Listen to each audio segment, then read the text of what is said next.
Assalamualaikum dear students, we are learning science of class 3। Previous class में बच्चों हमने life cycle of sunflower discuss किया था, यानी एक सनफ्लावर के सूरजमुखी के ज़िंदगी का पूरा चक्कर। हमने जाना था कि सूरजमुखी पहले सीड होता है, ठीक है, यानी छोटा सा बीज होता है। बीज के बाद फिर इनफेंट प्लांट उगता है। उसके बाद फिर वो इनफेंट प्लांट, वो छोटा सा पौधा वक्त के साथ साथ बढ़ता है, आखिर में एक बहुत बड़ा पौधा बन जाता है जिस पर फिर फूल उगते हैं और फूल वापस से सीड्स प्रोड्यूस करते हैं। तो इसी तरह ये साइकिल चलता रहता है। इसके बारे में हमने पढ़ा था, इसके जो मुख्तलिफ स्टेजेस हैं, seed, infant plant, growth and flower, ये भी हमने डिस्कस किए थे। ये कीवर्ड्स बच्चों आपने याद रखने हैं।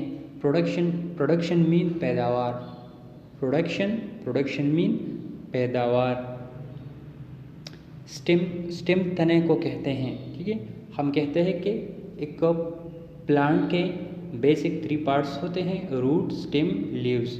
सो रूट्स तो हम जड़ों को कहते हैं, स्टेम तने को, और लीव्स ये पत्तों को कहते हैं। वैरायटी मीन अक़साम, वैरायटी अक़साम को कहते हैं। प्रोडक्शन मीन पैदावार, स्टेम तने को कहते हैं, एंड वैरायटी मीन अक़साम। Know what is grafting. बच्चों आज हम ग्राफ्टिंग के बारे में पढ़ते हैं। It is a form of production in which parts of 2 young plants are joined together by artificial means. It is a form of production in which parts of 2 young plants are joined together by artificial mean, यानी मसनूई तरीके से जब हम 2 plants के parts को आपस में मिला दे, ठीक है, हम उसे आपस में पेवस्त कर ले और वो ग्रो करना शुरू कर दे, तो उसको हम ग्राफ्टिंग कहते हैं। यानी आर्टिफिशियल तरीके से 2 प्लांट्स के पार्ट्स को जब हम आपस में एक दूसरे के साथ पेवस्त कर ले, ठीक है, और फिर वो ग्रो करते रहे, ठीक है, तो इसको हम ग्राफ्टिंग कहते हैं। A stem is cut from one plant and joined to the stem of another plant in the same of the same variety. यानी एक प्लांट के स्टेम को हम लेते हैं, ठीक है, इसी तरह दूसरे एक प्लांट के भी स्टेम को, दोनों पर हम कट लगाते हैं, और इस एक प्लांट के स्टेम को जिन पर बर्ड्स होते हैं, ठीक है, उसे हम दूसरे प्लांट के स्टेम के साथ लगा लेते हैं। सर आप देख लिए यहाँ पर स्टेम को यहाँ पर हमने कट किया, ठीक है, और इसे यहाँ पर इस स्टेम पर भी हमने कट लगाया था। सो उसके साथ हमने इसे पेवस्त कर लिया, ठीक है, और फिर ये स्टेम ग्रो करना शुरू हो गई। सो इस अमल को हम ग्राफ्टिंग कहते हैं।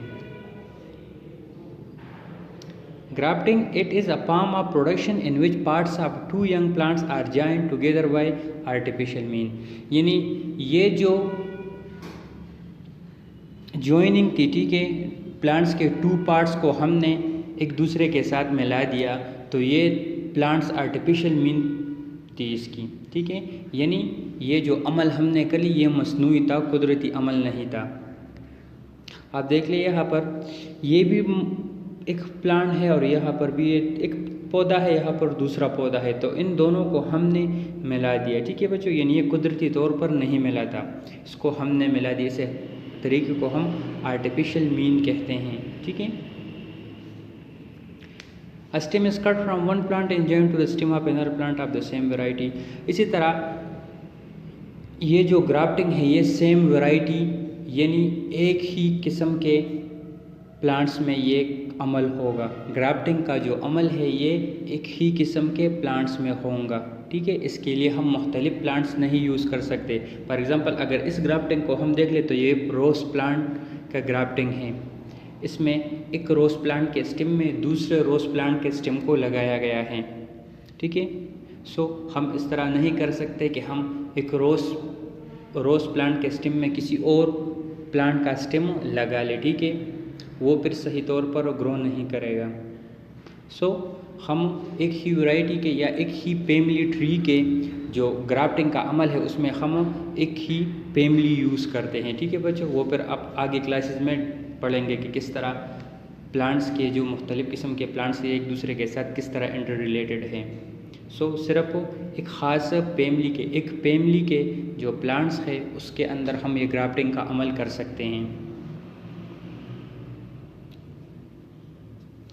Grafting, it is a palm of production in which parts of two young plants are joined together by artificial means। दो मुख्तलिफ पौधे हमारे साथ, उनके स्टेम्स को हमने कट किया और उसे एक दूसरे के साथ टच कर लिया, पेवस्त कर लिया, ठीक है, मसनूई तरीके से। इस अमल को हम ग्राफ्टिंग कहते हैं। A stem is cut from one plant and joined to the stem of another plant of the same variety. यानी एक ही किस्म के एक प्लांट से हम स्टेम को कट करते हैं और उसी किस्म के दूसरे प्लांट के स्टेम के साथ उसे हम पेवस्त करते हैं। Now life cycle of rose plant. हमने पहले ग्राफ्टिंग डिस्कस कर लिया। ग्राफ्टिंग हमने इसलिए डिस्कस कर लिया कि क्योंकि ये रोज़ प्लांट है, ये ग्राफ्टिंग ही के ज़रिए उगता है। रोज़ प्लांट ये अगर अच्छा सीड भी प्रोड्यूस करता है, लेकिन ये जो इसका कॉमन वे है, ठीक है, जो आम तरीका है रोज़ प्लांट के ग्रो करने का, वो ग्राफ्टिंग है। Rose plant are usually grown by grafting. Rose plant अमूमन ये ग्राफ्टिंग के ज़रिए उगते हैं। A rose plant undergoes the following stages of development during its life cycle। एक रोज़ प्लांट में मंदरजा झेल स्टेजेस होते हैं उसके लाइफ साइकिल के दौरान। सबसे पहले तो ग्राफ्टिंग है, ठीक है, यानी हम उस पर कट लगाते हैं जो स्टिक होता है रोज़ फ्लावर का, ठीक है, और उसे फिर हम दूसरे रोज़ फ्लावर के साथ उसे अटैच करते हैं या उसे उसी स्टिक को हम ज़मीन में बो देते हैं। उसके बाद फिर ग्रोथ है, उस स्टिक की ग्रोथ शुरू होती है और ग्रोथ के साथ साथ उसके ऊपर मुख्तलिफ पत्ते उगते हैं, इस तरह उसमें से शाखें निकल आती हैं और फिर आखिर में उस पर फ्लावर्स लगते हैं। So life cycle rose flower जो है वो किस तरीके के ज़रिए उगता है, वो ग्राफ्टिंग के ज़रिए उगता है, ठीक है। ग्राफ्टिंग एक कॉमन वे है रोज़ प्लांट के डेवलपमेंट का। A rose plant undergoes the following stages of development during its life cycle: grafting, growth and flower। सबसे पहले अब grafting. A 15 to 20 centimeter long stick with buds on it is cut from the stem of a rose plant. This small grafted stick is fixed in the soil and provided with conditions necessary for growth। 15 से लेकर 20 centimetre तक लंबा एक stick हम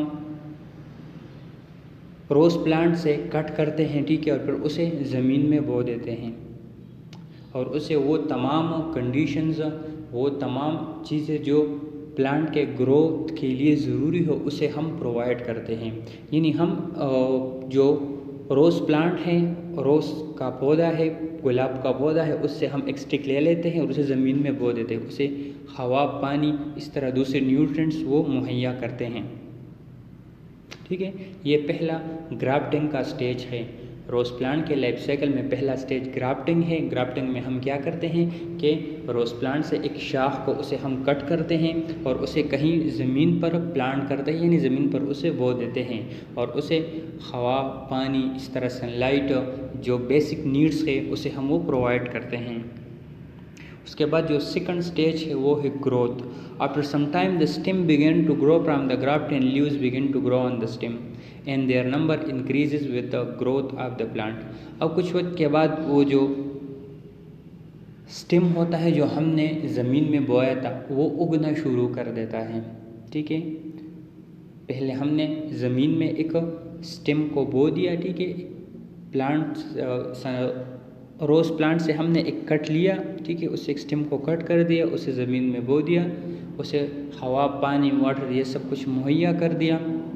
अब वो उगना शुरू हो गई, ठीक है, उस पर नए पत्ते निकल आए, नई शाखें उस पर निकल आई, इसी तरह उसकी साइज़ में भी इजाफा होता रहा। So growth after some time the stem begin to grow from the graft and leaves begin to grow on the stem and their number increases with the growth of the plant। यानी grafting के बाद वो जो plant था वो size में बढ़ना शुरू हो गया, उसके ऊपर नए पत्ते निकल आए, नई शाखें उसमें निकल आई। Know what is flower? It first a bird appear on the rose. अब पहले रोज़ प्लांट पर छोटी सी खिली निकल आती हैं। This bud gradually develop into complete rose flower, और उस छोटे से कली से फिर एक कंप्लीट फ्लावर बनता है, ठीक है। यानी हम देखते हैं कि जब भी फ्लावर बनता है, फ्लावर से पहले रोज़ प्लांट पर एक छोटे सा गुंचा निकल आता है, ठीक है, और वो गुंचा फिर आहिस्ता आहिस्ता फ्लावर में कन्वर्ट होता है। Rose seed develop inside the flower this flower, और फिर इस फ्लावर के अंदर जो रोज़ के सीड्स हैं वो डेवलप होते हैं।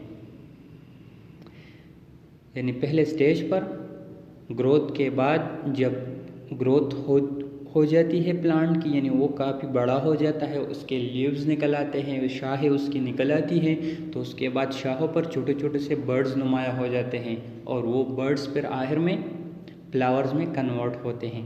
इसी तरह वो फ्लावर्स के अंदर फिर सीड्स प्रोड्यूस होते हैं। सो बच्चों, हमने grafting and life cycle of a rose plant discuss कर लिया। हमने जान लिया कि ग्राफ्टिंग ये किसे कहते हैं, इसी तरह रोज़ प्लांट के लाइफ साइकिल में कितने स्टेजेस होते हैं।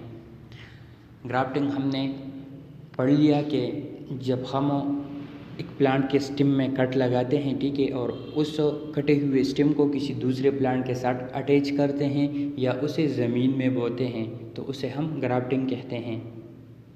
इसी तरह एक रोज़ प्लांट के लाइफ साइकिल में मुख्तलिफ़ किस्म के स्टेजेस होते हैं। सबसे पहले तो जो रोज़ प्लांट है उसकी लाइफ साइकिल वो ग्राफ्ट से शुरू होती है।